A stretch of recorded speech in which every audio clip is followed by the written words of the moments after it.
अस्सलाम वालेकुम मेरे प्यारे दोस्तों, मैं तुहाडा मेज़बान शौकत है। तुसीं वेख रहे हैं शौकत गोट फार्म। तो दोस्तों अज तुहाडी खिदमत वास्ते 4 माशाअल्लाह फीमेल लैके आए हैं तो एक मेल लैके आए हैं। यह गानी वाला बच्चा इंशाअल्लाह चीज़ा बिल्कुल रेट भी मुनासिब हो सी ते चीज़ा भी साफ सुथरी हो सन। तो जिन्हें दोस्त साढ़े चैनल अज तक सबसक्राइब नहीं किया साढ़े चैनल सबसक्राइब करें, नाल घंटी के निशान दबावें ताकि हर नवी आने वाली वीडियो तुहाडे तक बआसानी पहुँचती रहे। दोस्तों तुहानूं हुण एक एक जानवर भी चेक करावांगे तसल्ली नाल टोर फेर के, तो वीडियो एंड तक वेखनी है। इंशाल्लाह चीज़ एक तो एक सुथरी चीज़ उसी। तो पहले नंबर तो ये दोस्तों माशाल्लाह पाठ चेक कर सकते हैं। ये बीतल दे विच ते माशाल्लाह बीतल अंबरसरी जिसनूं कहते हैं लोग कन्न जिस दे होंदे ने चित्रे कन्न च, ये अंबरसरी ये प्योर चीज़ चेक कर। कन्ना की लेंथ माशाल्लाह 1 फुट तो भी लंबी ज़्यादा है, 14-15 इंच कन्ना की यानी कि लंबाई है, ये चेक कर सकते हैं।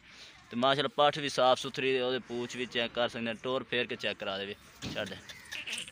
ये पहले नंबर तो माशाल्लाह बेहतरीन जानवर है, इधर चेक कर सकते हैं।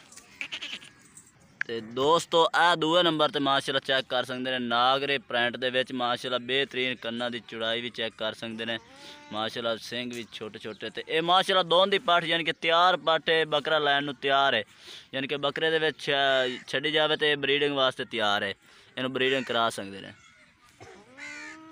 टोर फेर यार इन्हूं वीडियो इंशाल्लाह एंड तक वेखनी, तो एक एक जानवर टोर फेर के चेक करांगे। पूछ भी माशाल्लाह चेक कर सकते बेहतरीन लंबज। तो तीजे नंबर ते ए माशाल्लाह चेक कर सकते हैं ब्लैक मक्खी चीनी। माशाल्लाह पूछ की लंबाई भी चेक कर सकते हैं। कन्ना की लेंथ भी माशाल्लाह ज़बरदस्त है, 10-12 इंच ये कन्ना की लेंथ चंगे। सफेद आँख दे विच ये चेक कर सकते हैं। तो बरीक सिंग निक्के निक्के ने, ज़बरदस्त माशाल्लाह क्वालिटी के जानवर हैं। हुण तुहानूं रेट भी इन्हां दा दसने, तो इंशाल्लाह वीडियो एंड तक वेखनी। 5 जानवर खुली खाल दी माशाल्लाह पठ है। तो इन्हां दा रेट है 13-13 हज़ार, एक ब्रीडर 4 पट्ठा। चौथे नंबर ते ये माशाल्लाह आ गई मादी, ठीक है ना, सफेद मक्खी चीनी। तो माशाल्लाह बेहतरीन जो प्योर देसी जानवर ने अपने को। रेट भी तुहानूं मैं दस दिता है, बिल्कुल मुनासिब है। तो चौथे नंबर ते ये माशाल्लाह मादी चेक कर सकते सफेद आँख दे विच माशाल्लाह। तो यह भी मूँह खीरी है, एक दोंदी पठ है, क्रॉस होने के काबिल है। तो 3 पट्ठा माशाल्लाह खीरियां ने, 7 तो 8 माँ उन्होंने एज है। तो एक ब्रीडर भी हुण तुहानूं चेक करा दे भी।